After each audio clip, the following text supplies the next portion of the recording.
Go to the 1040 window, just like an image of it. And I want to show the 1040 window. The 1040 window just means, it's a cool name, but it basically is just like, it's latitude 10 degrees north, 40 degrees north of the equator.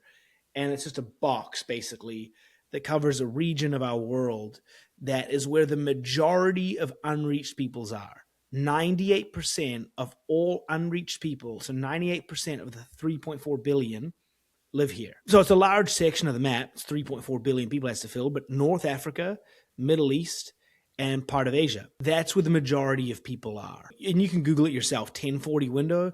That's where most unreached people are. Interestingly, what's in the middle of that is like Israel, which is where it all started. So it's kind of crazy that that's the main unreached region of the world. Can you go to Romans 10:14? And so what people will say is like, well, God will just go reach them. Okay.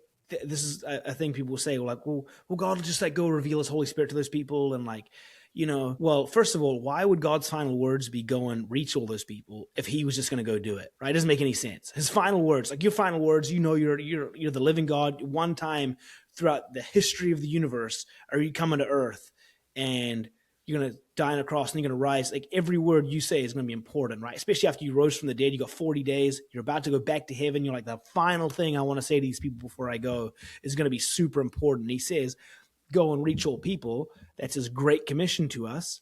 So it's obviously he sent us for a reason, not just for just go have some fun traveling. It was like, I want you to go reach all people, asking us to be his hands and feet. So we do have to get involved. And then for anybody who thinks God will just reveal himself. Well, Paul writes in Romans 10:14 this, how then can they call on the one they have not believed in? And how can they believe in the one whom they have not heard? And how can they hear without someone preaching to them?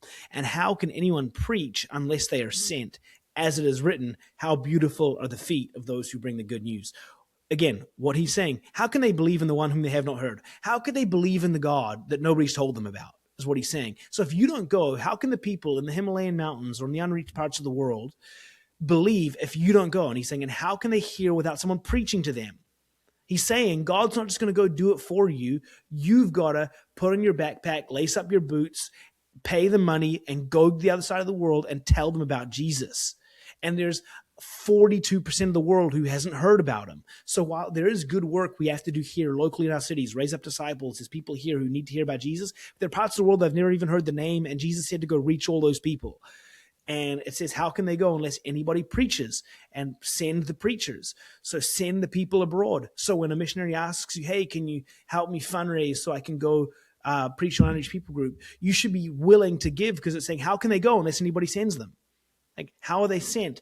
Well, by giving them the resources to go, because it's expensive. Flights are thousands of dollars. It's just if you're doing that, you can't just keep a regular profession. Like you're going on faith and you're doing literally what God asks you to do. And so support the missionaries.